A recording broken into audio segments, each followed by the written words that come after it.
Hi అండి. ముందు వీడియోలో మీకు ఫ్రంట్ పార్ట్ డాట్స్ షేప్ ముక్కల్ని ఏ విధంగా జాయింట్ చేసుకోవాలో చెప్పాను కదండి. ఇప్పుడైతే మనం ఫ్రంట్ పార్ట్ ఉక్సులు పట్టి తోలు పట్టి పొడవు కొలుసుకోవాల్సి ఉంటుంది. నాకు 7 ఇంచెస్ వచ్చిందండి. హాఫ్ ఇంచ్ ఎక్స్ట్రా తీసుకుని 7.5 ఇంచెస్కి ఈ విధంగా ఒక పీస్ని అయితే తీసుకున్నాను.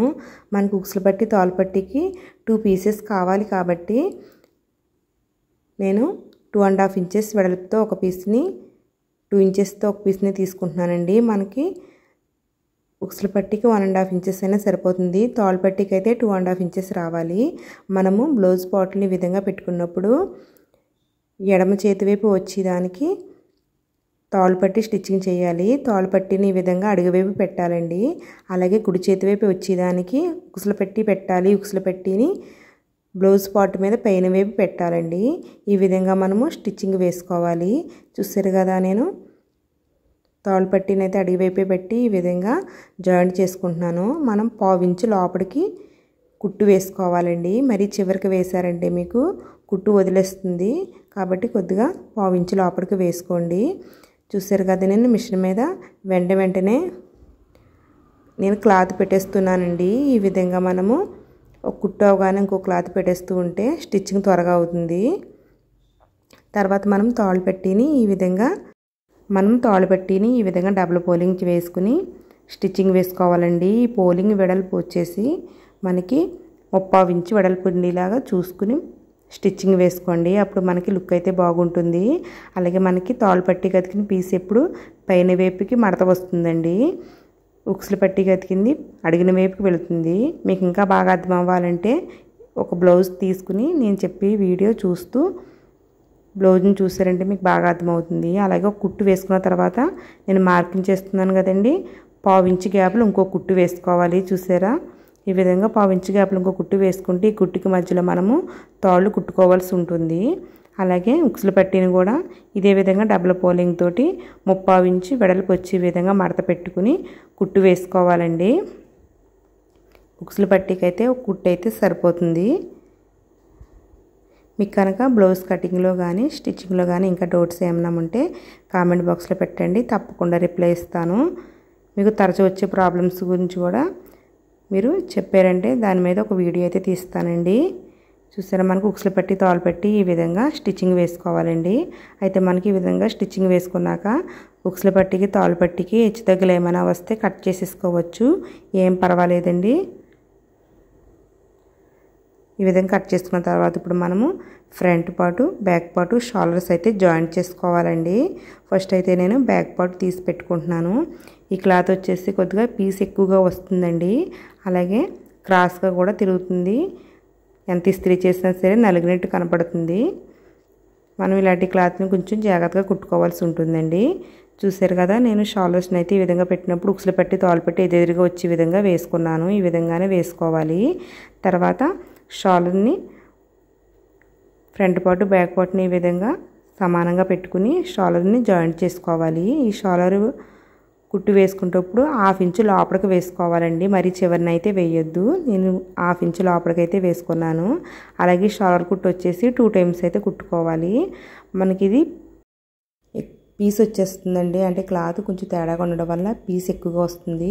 అటువంటిప్పుడు మనం వార్లాక్స్ వేసుకోవాల్సి ఉంటుంది. మనకి వార్లాక్స్ అందుబాటులో లేకపోతే చూసారు కదా, నేను వీడియోలో చూపించే విధంగా షోల్డర్ని ఇటు చివర్లు అటు చివర్లు మడత పెట్టి ఒక కుట్టు వేసుకున్నారంటే మనకు వార్లాక్స్తో పని ఉండదు. అలాగే పీస్ కూడా రాకుండా ఉంటుందండి. నేను ఇదే విధంగా 2 షోల్డర్స్ని కూడా మడత పెట్టి కుట్టు అయితే వేసేసుకున్నాను. అలాగే మనము నెక్ అయితే ఇప్పుడు స్టిచ్చింగ్ చేసుకోవాలండి. మెడపట్టి మనకి రౌండ్గా నీట్గా రావాలంటే ఏ విధంగా మెడపట్టి జాయింట్ చేసుకోవాలో మీకు ఇప్పుడు చెప్తానండి. ఫస్ట్ అయితే క్రాస్ ముక్కలు తీసుకోవాల్సి ఉంటుంది. మీకు క్రాస్ ముక్కలు అయితే రౌండ్ బాగా తిరుగుతుందండి. ఈ క్రాస్ ముక్కల వెడల్పు వచ్చేసి 1 ఇంచ్ వెడల్పు ఉంటే సరిపోతుంది.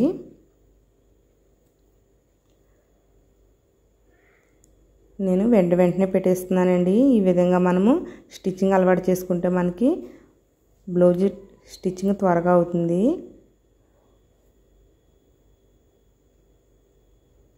వాటిని ఈ విధంగా విడదీసుకోవాలి. తర్వాత మనకి మెడపట్టి అయితే ఈ విధంగా రెడీ చేసుకున్నాక ఒకవైపు మనకి హెచ్చుతగ్గులు ఏమీ లేకుండా ఈక్వల్గా సమానంగా ఉండేలాగా కట్ చేసుకోవాలి. ఈ విధంగా కట్ చేసుకున్నాక మనం ఇటు సైడు ఈక్వల్గా సమానం కట్ చేసుకున్నాము. అటు సైడ్ నుంచే బ్లౌజ్కి జాయింట్ చేయాలండి. అలాగే 1/2 ఇంచు కొద్దిగా బయటకు వదులుకుని మనము మెడపట్టిని జాయింట్ చేయాలి. అదేవిధంగా మనము మెడపట్టి ఎప్పుడు 1/2 ఇంచు లెంత్తో జాయింట్ చేసుకోవాలి. అలాగే మనకు షోల్డర్ కుట్లు ఉంటాయి కదా, ఆ కుట్లు వచ్చేసి బ్యాక్ పార్ట్ వైపు మడత పెట్టేయాలండి. అంటే షోల్డర్ దగ్గర కుట్టు వస్తుంది, ఆ కుట్టు వచ్చేసి బ్యాక్ పార్ట్ వైపు మడత పెట్టుకుంటే మనకి షోల్డర్ కుట్టు ఫ్రంట్ వైపుకి వచ్చేస్తుంటుంది కొంతమందికి. అలా జరగకుండా షోల్డర్ మీద కరెక్ట్గా ఉంటుందన్నమాట. అందుకనేసి మనం ఆ కుట్టిని ఎప్పుడు కూడా బ్యాక్ పార్ట్ వైపు మడత పెట్టుకోవాలి. ఈ విధంగా నేను మెడపట్టి అయితే స్టిచ్చింగ్ చేసుకున్నాను. ఇటు చివర కూడా 1/2 ఇంచు ఎక్స్ట్రా వదులుకుని కట్ చేసుకున్నానండి. మనం ఈ విధంగా స్టిచ్చింగ్ చేసుకున్నాక ఫ్రంట్ బ్యాక్ రౌండ్ తిరిగే చోట చిన్న చిన్న కట్స్ పెట్టుకోండి. ఈ విధంగా చిన్న చిన్న కట్స్ పెట్టుకుంటే మనకి నెక్ రౌండ్ బాగా తిరుగుద్ది. చూసారు కదా, ఈ విధంగా పెట్టుకోవాలి.